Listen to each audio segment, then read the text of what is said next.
এই শুনো, তোমার বোন আসছে বাচ্চাদেরকে নিয়ে। আমার বোন আসছে মানে? কোথায়? এই তো সামনের রুমে বসলো। তুমি এক কাজ করো তো, গিয়ে বলো আমি বাসায় নাই। 2 দিন পর পর আমার বাসায় চলে আসে। কেন?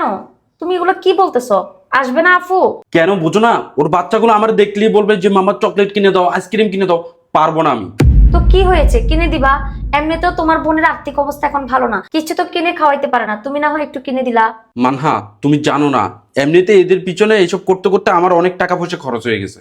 আমি পারবো না এগুলো করতে। দাঁড়াও, আমার কল আসছে। হ্যাঁ দোস্ত, বল। বন্ধু, আজ গরিব দুঃখীদের কিছু খাবার বিতরণ করবো, একটু আয় তো, তোর হেল্প লাগবে। বন্ধু, তোর আজকে টাকা আছে দেখে তুই কত গরিব দুঃখীদেরকে কত কিছু খাওয়াচ্ছিস আর কত হেল্প না করতেছিস।